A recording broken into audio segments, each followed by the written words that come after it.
tamin'ny lanonana izay nikarakaraina teny Avoloa iny tamin'ny andron'ny 20 Jona izay fankalazana ny nahazoantsika ny fahaenina amin'ny 10 taona ny fahaleovan-tena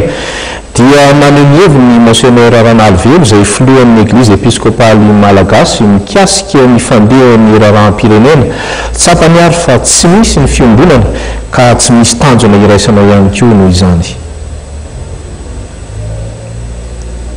Ary mila mijery tanjona iombonana ny Malagasy io nambaran'ny Monseigneur Ranalvelo Samuel Adjolna filohan'ny Eglizy Episkopaly Malagasy EEM ary nanao hevitra ny teny mandritra ny fety ny 20 Jona. Anjaranay zany dia mora zay fifampiraisahany amin'ny samy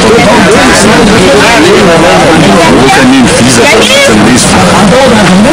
zay fotsiny mora marina dia fa ny tena tanany tokona mbaikitra mahefa ny katreny asy ireny fa dia ny andro mitonyan zany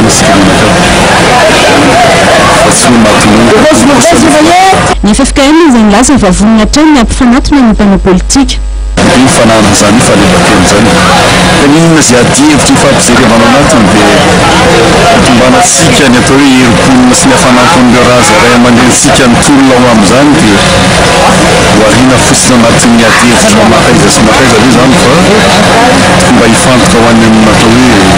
tanjona iombonana. Tsy zavatra ombonana izay iny very nanana an'izay ireo razantsika fa ino mahatonga sy tonga zany fa ny amin'izao zany dia nandray sahala amin'ny hoe